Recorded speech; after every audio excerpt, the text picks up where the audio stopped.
Stranger things season 5 announce ചെയ്തപ്പോൾ മുതൽ തന്നെ ഒരുപാട് തിയറീസ് ഇൻ്റർനെറ്റിലൊക്കെ ഫ്ലോട്ട് ചെയ്യുന്നുണ്ടായിരുന്നു.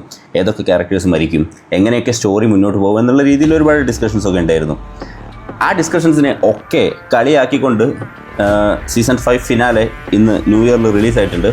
So directly let's just review stranger things finale.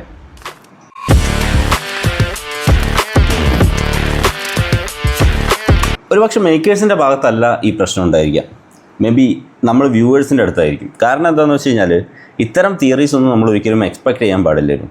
ഇപ്പോൾ വോളിയം 2 വാസ് ബാഡ്, അപ്പോൾ വോളിയം 3 വന്നപ്പോൾ 2 മണിക്കൂറുള്ളപ്പോൾ ഈ 2 മണിക്കൂറിൽ നമ്മൾ ഈ കഥ എങ്ങനെ തീർക്കും എന്നുള്ള രീതിയിലായിരുന്നു ഡൗട്ട് അടിച്ചിരുന്നത്.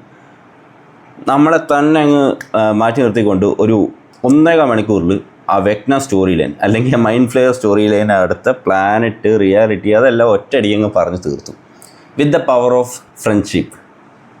മേജർ ഡെത്തുകൾ ഒന്നും തന്നെ ഈ സീരീസിലില്ല. അല്ലെങ്കിൽ ക്യാരക്ടേഴ്സിനെ കൊല്ലാൻ ഇവർക്ക് നല്ല പേടിയാണ്. ആ പേടി ഫിനാലയിൽ മുളച്ച് നിൽക്കുന്നുണ്ടായിരുന്നു. കണ്ടു തീർത്തപ്പോഴും കാര്യമായ ഇമ്പാക്റ്റ് ഒന്നും ഇല്ലാതെയാണ് എൻഡ് ചെയ്തത്. അഗെയിൻ ഞാൻ പറഞ്ഞില്ലേ, ഇത് വ്യൂവർ ആസ് എ വ്യൂവർ നമ്മുടെ പ്രശ്നമായിരിക്കാം. കാരണം it's the series for kids, അതായത് കിഡ്സിന് വേണ്ടി ഉണ്ടാക്കിയിട്ടുള്ളൊരു സീരീസാണ് സ്ട്രേഞ്ചർ തിങ്സ്. അത് നമ്മൾ കിഡ്സായപ്പോൾ കണ്ടു തുടങ്ങിയപ്പോൾ മുതൽ ഇപ്പം അഡൾട്ട്സിന് വേണ്ടിയുള്ള രീതിയിലേക്ക് സീരീസ് മാറുമെന്ന് നമ്മൾ പ്രതീക്ഷിച്ചത് നമ്മുടെ തെറ്റാണ്.